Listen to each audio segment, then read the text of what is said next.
Hello friends, welcome to today's episode of the Optimize Online Marketing Podcast. Today we're going to be talking about pivoting your offer. If you've already created a product or program, when do you know if it's time to change the direction that you're going or if you should stay the course? You're listening to the Optimize Online Marketing Podcast. I'm your host, Stacey Barnes. I'm a customer journey marketing strategist and I help you maximize sales by optimizing the customer experience. Last week, post-launch, I did a little launch debrief with Mike Morrison of Membership Academy. I wanted to look back at my launch objectively and get some feedback and ideas of what went right and where I could improve. One of the things that Mike helped me realize is that maybe I don't have the right ideal client avatar.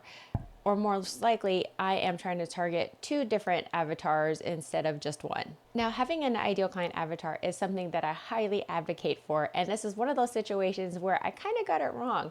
The reason for that is because I started out with one avatar, which is the coach who's already has a coaching program, a membership, but the people that were finding me inside of this launch were people who did not have any kind of digital program ready to go. So what ended up happening was, because a lot of people wanted to join the Optimized Sales Page Challenge, the majority of people who asked to join were like, but do I need a product? Do I need to have a sales page already? So I pivoted midway through the launch and said, hey, you actually don't need to have a sales page ready and you don't even need to have an offer. All you need to do is join the challenge and we'll use the sales page as a blueprint for your marketing strategy. And it kind of, not that the launch went sideways, but I just kind of realized as I was going through the launch that the people who were finding me and the people who wanted to work with me did not have an offer ready to go already. This is not necessarily a bad thing, but what happened was my messaging got watered down. It got split between the people who did not have an offer or a product and the people who do have a product and offering ready to go. So I was trying to serve two different audiences. So what I did actually was, once I opened the doors to the community itself, the membership itself, is I created something specifically for the audience who did not have a product or offering already. I created something called the First Offer Fast Track, which allows people to create their first product, get it off the ground so that they can start getting the details and data from their first launch and then start optimizing it. The reason why I started working with the entrepreneur who already has a sales page and a product is because it's a lot of the work that I did prior to building the Optimized Online community. I worked with high-level entrepreneurs, people who had six-figure launches. I helped them create assets such as sales pages, graphics, the membership site itself. I was creating assets for these entrepreneurs who already had high-level businesses. So I wanted to work with a similar caliber of entrepreneur, people who were getting ready to have their first major launch, but just needed a little bit of optimization or optimizing with their assets before they reached that level of success. What I realized during the launch is that my messaging wasn't super clear. I didn't want to name any of the entrepreneurs I worked with. I didn't want to, quote, use them to get a leg up in my own business. I wanted to speak for my own work and what I could do for myself. So I didn't want to put a name to anybody that I work with. But I also realized that that kind of worked against me because I wasn't able to say clearly exactly what I did to help these other entrepreneurs. So that wasn't there. However, a lot of people who have worked with me before kind of have an idea of my style and how I can help them. And so these were the people that were finding me, people who have already worked with me before and know that I can help them. Unfortunately, these individuals did not have a product or program ready to go. But they were the ones that were most excited to work with me. And so I decided, okay, hey, let's go change things up and create an offering that's going to work specifically for the people who want to work with me. That's not to say that I can't help the more advanced entrepreneur who already has a sales page. In fact, that is something that I am still continuing to offer, still continuing to help people with. But my messaging forward-facing from now on is no longer going to be that specific entrepreneur, or at least not in this season of my business. What I want to do is help the newer entrepreneur who doesn't have a product or program and just needs to get their first launch out there. What I'm realizing is that the audience that you initially set out to work with may not be the audience that you end up working with. For example, I was working with another entrepreneur who primarily wanted just to teach general online marketing and more specifically launching a product or program. But what ended up happening was that most people found her through Instagram and really enjoyed the way that she taught Instagram. So she thought, okay, let me go ahead and put this other stuff on hold and let me go ahead and talk about Instagram. And she created a program based on Instagram stories, and that project blew up. This was a super exciting time for the business. The business really started to grow and expand because of this one product and this shift in the audience.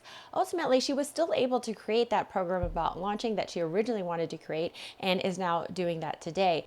It's important to listen to your audience where they are right now.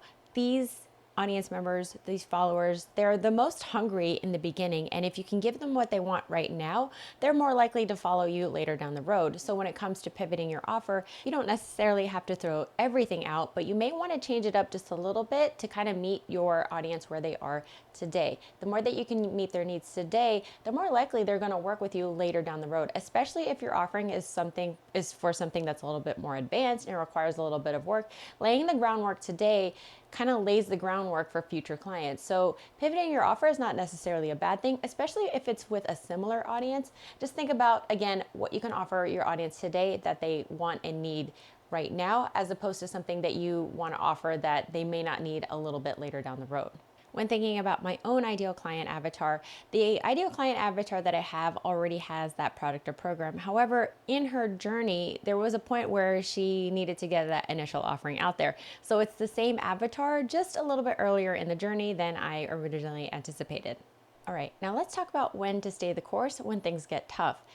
There's a difference between pivoting your offer because things aren't working, and then there's staying the course because you truly firmly believe in the product that you're creating. There's a little bit of a difference between being stubborn in wanting to stay the course and staying the course because you know and truly believe that this is the offer that you should be putting out there. In this instance, take a good hard look at exactly why your offer isn't selling. Is it because your audience is too small and you need to grow your audience? That could be one, in which case then that's easy. Just attract more people to your offering, maybe run a few more ads and grow your audience that way. Another thing you'll want to take a look at is your messaging. Is your messaging targeting the right people? Is it speaking directly to their pain points and their needs, or is your message somehow attracting the wrong audience? In which case, this is the time to change up your messaging, really focus on what you can offer your ideal client in terms of the product that you actually want to sell, and make sure that that transformation is clear and specific on your sales page and all of your marketing. And finally, I would also look at the length of time that you've had to nurture your audience. Now, if you're running ads and expecting them to buy overnight, they may not necessarily do that. So what I would encourage you to do, especially for something that's a higher ticket program, is to give them a little bit more time to get to know, like, and trust you. Nurture them a little bit, send them a nurture email sequence, create content that speaks to them and helps them know, like, and trust you, build that trust with your audience. If you expect your audience to buy from you right away, you're asking a big ask. It's not impossible, but it is very difficult to do. So if you have a higher ticket program, give them time to trust you, give them time to work with you a little bit, see what you're all about.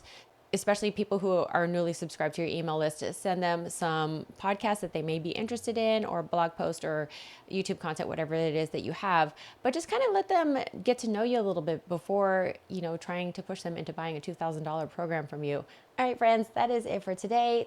Just to recap, we talked about creating a product or offering for the audience that currently wants to work with you. This product is going to be the most exciting for your audience that's already listening to you and already wants to work with you, and giving them something that they want is going to be a much lower barrier to entry than creating a product that isn't necessarily designed for them. However, if you've decided that the audience that you want to work with is currently not the audience that is following you now, then you're going to really need to work on your messaging and also giving them a little bit of time to nurture that new audience so that they grow to know, like, and trust you. All right, that's it for today. Again, thank you so much for listening, and I will see you on the next one. Take care.